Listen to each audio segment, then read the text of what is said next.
నేను టెంపుల్‌కి వెళ్ళి మోర్ దాన్ 1 ఇయర్ అవుతుంది. నాకిప్పుడు తలుచుకుంటుంటే వామ్మో! అన్ని రోజులయిందా అనిపిస్తుంది. కానీ యెస్, 1 ఇయర్ పైనే అవుతుంది.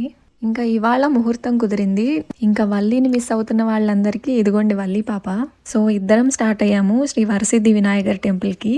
నేను కెనడాలో ఒక 3, 4 టెంపుల్స్‌కెళ్ళుంటాను. దాంట్లో ఎక్కడ ఈ కాళ్ళు కడుక్కోవడానికి వాటర్ ట్యాప్స్ మాత్రం ఎక్కడా లేవు. ఇదే నాకు కొత్తగా అనిపిచ్చింది. టెంపుల్ అయితే చాలా చాలా బావుంది. బయట అన్ని నిమ్మకాయలున్నాయన్నమాట. అంటే కొత్తగా కార్స్ ఎవరన్నా కొనుక్కుంటే వాళ్ళు పూజ చేస్తారు కదా! అవన్నీ ఉన్నాయి. బేసికల్లీ మేమెళ్ళింది కూడా దానికే. మాకు తెలిసిన వాళ్ళు కార్ కొంటే దానికి పూజ చేయించడానికెళ్ళాము. వెళ్ళి టోకెన్ తీసుకుంటే వాళ్ళే దేవుడి దగ్గర పూజ చేసి ఆ నిమ్మకాయలు, పసుపు, కుంకుమ అవన్నీ మనకిస్తారు.